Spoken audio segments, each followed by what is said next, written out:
ଆଜିର ଆକର୍ଷଣ ପ୍ରସଙ୍ଗ ସତ୍ୟାନୁସରଣ ଅବଲମ୍ବନରେ ସଂସାରରେ ରହି ମଧ୍ୟ ସିଦ୍ଧି ଲାଭ ହେବ।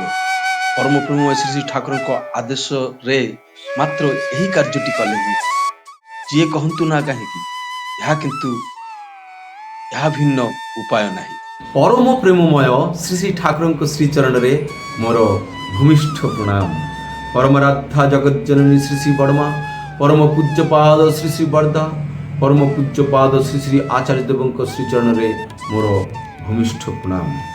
ଯେଉଁ ସମସ୍ତ ଦାଦା ଓ ମା ମାନେ ପରମ ପ୍ରେମମୟ ଶ୍ରୀ ଶ୍ରୀ ଠାକୁର ଅନୁକୂଳ ଚନ୍ଦ୍ରଙ୍କର ଏହି ଅମୃତ ନିର୍ଝର ବାଣୀ ଶ୍ରବଣ ମନନ କରୁଛନ୍ତି, ନିଜକୁ ନିଜ ଜୀବନରେ ସାର୍ଥକ ମଣ୍ଡିତ ହୋଇ ଉଠୁଛନ୍ତି। ସମସ୍ତଙ୍କୁ ମୋର ଆନନ୍ଦିତ ଜୟଗୁରୁ ଶୁଭେଚ୍ଛା, ଶ୍ରଦ୍ଧା ଓ ପ୍ରଣାମ। ପରମ ପ୍ରେମଙ୍କ ଶ୍ରୀହସ୍ତରେ ଲିଖିତ ସତ୍ୟାନୁସରଣର ଗୋଟିଏ ବାଣୀ ମାଧ୍ୟମରେ ଆଜି ଆପଣମାନଙ୍କୁ ଯେଉଁ ବିଷୟରେ କହିବାକୁ ଯାଉଛି ସେ ବିଷୟଟି ହେଉଛି ଦିନ ହେବା ଅର୍ଥାତ୍ ନୋଂରା ବା ଅପରିଚ୍ଛନ୍ନ ସାଜିବା ନୁହଁ। ଦିନ ହେବା ଅର୍ଥ ଅପରିଚ୍ଛନ୍ନ ସାଜିବା ନୁହଁ। ଏହି ବାଣୀଟି ପାଠ ଏବଂ ଆଲୋଚନା ପରମ ପୂଜ୍ୟପାଦ ଶ୍ରୀ ଶ୍ରୀ ପିତୃଦେବଙ୍କ ସମ୍ମୁଖରେ କିପରି ରଖିଛନ୍ତି ତାହା ଆପଣମାନଙ୍କ ସମ୍ମୁଖରେ ତୋଳି ଧରିବି। ଏଥିରୁ ଆମେ ଜାଣିବାକୁ ପାଇବୁ ଜୀବନରେ ସିଦ୍ଧି ଲାଭ କରିବାକୁ ହେଲେ କ'ଣ ଅତି ଆବଶ୍ୟକ।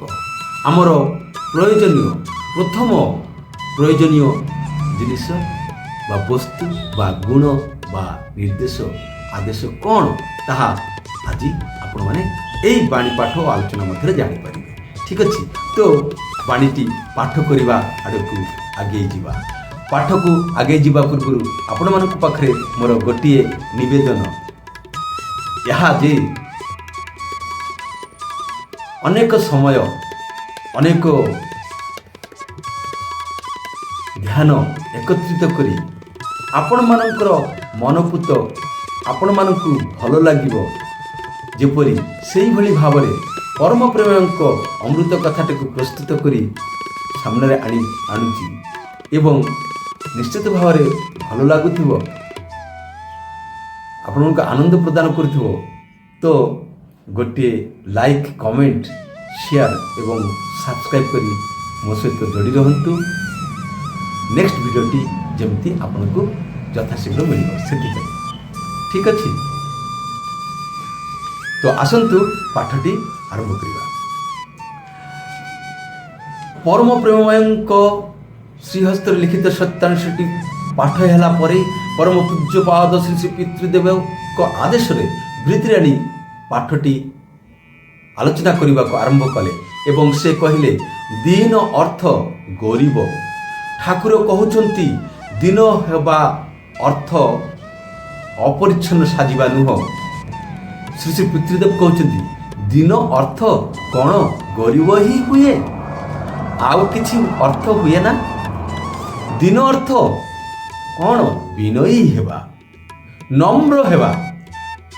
ମୁଁ ହୁଙ୍କା, ମୁଁ ଏଇଆ, ମୁଁ ସେଇଆ, ମୁଁ କଲେକ୍ଟର, ପ୍ରିନ୍ସିପାଲ, ମନ୍ତ୍ରୀ, ଜ୍ଞାନୀ, ଗୁଣୀ, ସାଧୁ, ସଜ୍ଜନ, ମହାପୁରୁଷ ଇତ୍ୟାଦି ଏଇସବୁ ନ ଭାବିବା।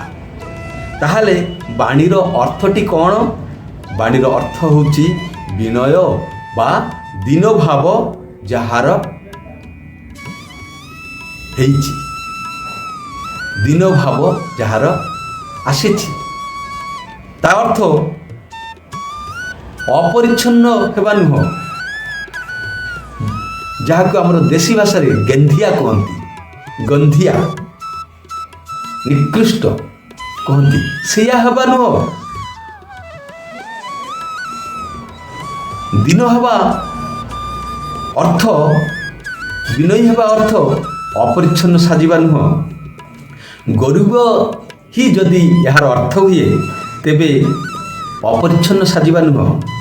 ଯେମିତି ଡ୍ରେସ୍ ପଟା, ପୋଷାକ ପରିଚ୍ଛଦ ମଇଳା, ଆଖି ନାକ କାନ ସବୁ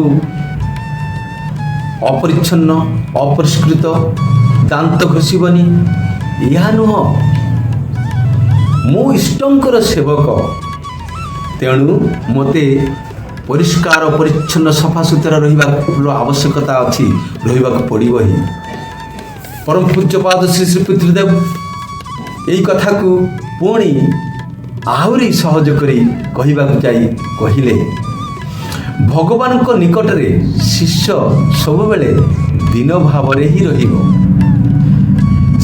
ହୃଦୟରେ ଦୀନ ଭାବକୁ ପ୍ରତିଷ୍ଠା କରିବ, କାରଣ ସବୁକିଛି ତ ତାଙ୍କରି ହିଁ। ତାଙ୍କ ନିକଟରେ ଅତି ଦୀନ ଭାବରେ ରହିବାକୁ ପଡ଼େ ହିଁ। ପୁଣି ତାଙ୍କର ସେବା କରିବା ଶିଷ୍ୟ ବା ସେବକର ବିଶେଷ କର୍ତ୍ତବ୍ୟ। ତେଣୁ ତାଙ୍କ ସେବା କରିବାକୁ ଗଲେ, ତାଙ୍କ ସେବା କରିବାକୁ ଯାଇ ଦୀନଭାବ ରଖିବାକୁ ହୁଏ। ଏହାର ଅର୍ଥ ଅପରିଷ୍କାର ବା ଅପରିଚ୍ଛନ୍ନ ରହିଲେ ଚଳିବ ନାହିଁ। ଯେତେ ଦୂର ସମ୍ଭବ ପରିଷ୍କାର ପରିଚ୍ଛନ୍ନ, ଗୋଟିଏ କଥାରେ ସଦାଚାର ସମ୍ପନ୍ନ ହୋଇ ତାଙ୍କର ସେବା କରିବା ହିଁ ଲକ୍ଷ୍ୟ ହେବା ଉଚିତ। ଉଦାହରଣ ଦେଇ କହିଲେ ଯେ 250 ଟଙ୍କା ମୂଲ୍ୟର ଶାଳ ବ୍ୟବହାର ନ କରି ମୋଟା ଯେଉଁ କନ୍ଥା ନିଜ ହାତରେ ତିଆରି କରି ଓଢ଼େଇଲେ ସେଥିରେ ଅନାୟାସରେ ଶୀତ କାଳ କଟେଇ ହୁଏ, ବିତେଇ ହୁଏ। ବେଶୀ ଭଲ ଦରକାର ହେଲେ ଲେପ ଗୋଟେ ନେଇପାରୁ, ରଜାଇ ନେଇପାରୁ। 250 ଟଙ୍କାର 50 ଟଙ୍କାର ଶାଳ କିମ୍ବା ଆଲୱାନ୍ର ହାଇଫାଇ ଜିନିଷର ଦରକାର ନାହିଁ, ବସ୍ତ୍ର ଦରକାର ନାହିଁ। ଶ୍ରୀ ଠାକୁର କହୁଛନ୍ତି, ତୁମର ଉଦାହରଣରେ ଯଦି କାହାର ମଙ୍ଗଳ ହୁଏ, ସେଇଥିପାଇଁ କହୁଛି। ଏବେ ମଧ୍ୟ ମଝିରେ ମଝିରେ କନ୍ଥା ଓଢ଼େଇ ଦେଇ ଇଷ୍ଟଙ୍କ ଆଡ଼କୁ ଦୃଷ୍ଟି ରଖି ଦୀନ ଭାବରେ ରହିବା ପାଇଁ ଚେଷ୍ଟା, ଦୀନ ଭାବରେ ରହିବାର ଚେଷ୍ଟା। ଠାକୁରଙ୍କ ଦୟାରେ ଟଙ୍କା ପଇସା ଥିବା ସତ୍ତ୍ୱେ ବି ଏହି କଠୋର ପ୍ରଖର ଥଣ୍ଡାରେ ଶୀତରେ ଗୋଟିଏ କନ୍ଥାରେ ବିତେଇ ଦେଲି। ଏଇଟା କହୁଛନ୍ତି ପରମ ପୂଜ୍ୟପାଦ ଶ୍ରୀ ଶ୍ରୀ ପିତୃଦେବ, ଯେ ଠାକୁରଙ୍କ ଦୟାରେ ଟଙ୍କା ପଇସା ଥିବା ସତ୍ତ୍ୱେ ବାବଜୁଦ ଏହି ଶୀତ ଦିନଟା ମୁଁ ମୋଟା କନ୍ଥାରେ ବିତେଇ ଦେଲି। ଯେଉଁମାନେ ସଂସାରୀ ସେମାନଙ୍କର ସିଦ୍ଧିଲାଭ ସେତେବେଳେ ହିଁ ହୁଏ ଯେତେବେଳେ ସବୁକିଛି ତାଙ୍କର ହିଁ ଭାବନ୍ତି, ସବୁକିଛି ତାଙ୍କର, ସେ ହିଁ ସବୁକିଛି କରାନ୍ତି, କରିଦେଉଛନ୍ତି। ମୁଁ କେବଳ ତାଙ୍କର ଦୀନ ସେବକ। ଏହି ଭାବ ଯେତେବେଳେ ପ୍ରବଳ ହୁଏ କାହା ହୃଦୟରେ, ସେତେବେଳେ ସିଦ୍ଧି ଆଡ଼କୁ ଷ୍ଟେପ୍ ବାଇ ଷ୍ଟେପ୍ ଧାପରେ ଆଗେଇ ଚାଲିଥାନ୍ତି। ତ ଏଇଠି ଆମେ ଜାଣିଲୁ ଯେ ସିଦ୍ଧି ଲାଭ କରିବା ପାଇଁ ବନ ଜଙ୍ଗଲ ବା ମଠ ମସଜିଦ ଯିବାର ଆବଶ୍ୟକତା ନାହିଁ।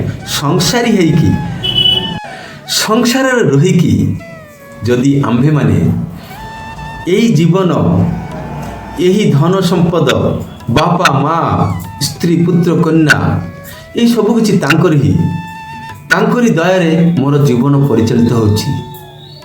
ଏମିତି ଦୀନ ଭାବ ଅନ୍ତରରେ ସ୍ଥାନ ଦେଇ ହୃଦୟରେ ଭାବ ରଖି ଯଦି ଆମ୍ଭେମାନେ କର୍ମ କରି ଚାଲୁ, ସେତେବେଳେ କ'ଣ ହୁଏ? ସିଦ୍ଧିର ପଥରେ ଆମ୍ଭେମାନେ ଷ୍ଟେପ୍ ବାଇ ଷ୍ଟେପ୍ ଅଗ୍ରସର ହେବାକୁ ଆରମ୍ଭ କରେ ଏବଂ ଜୀବନଟା ସାର୍ଥକ ହୋଇ ଉଠେ, ସମ୍ପୂର୍ଣ୍ଣ ହୋଇ ଉଠେ। ସିଦ୍ଧି ଲାଭ କରିବାର ଏକମାତ୍ର ପନ୍ଥା ଏଇଟା, ସବୁକିଛି ତାଙ୍କର ମୁଁ ତାଙ୍କର ଦିନ ସେବକ ମାତ୍ର। ଏଇଭଳି ଭାବରେ ସମସ୍ତଙ୍କୁ ସେବା କରିଚାଲିବା। ଆଉ ସେବାର ଅର୍ଥ କେତେ ବିରାଟ ତାହା ତ ଗୋଟେ ଭିଡ଼ିଓରେ ମୁଁ ଆଲୋଚନା କରିଛି, ତ ସେଇଟା ନ ଶୁଣିଥିଲେ ଶୁଣି ନେବେ, ଠିକ୍ ଅଛି। ତ ଆମେମାନେ ତାଙ୍କର ଦିନ ସେବକ ଭାବି ନିଜକୁ ପରିଚାଳିତ କରି ପରମ ପ୍ରେମମୟଙ୍କ ଦୟାର ଆଶୀର୍ବାଦ ଅଧିକାରୀ ହେଇ ନିଜର ଜୀବନକୁ ସମ୍ପୂର୍ଣ୍ଣତାର ପରିପୂର୍ଣ୍ଣତାର ପଥରକୁ ଆଗେଇ ଯିବା। ଏହା ଏତିକି କହି ଆଜିର ବାଣୀ ଏଠି ବିରାମ ଦେଉଛି। ଜୟ ବନ୍ଦେ ପୁରୁଷୋତ୍ତମ।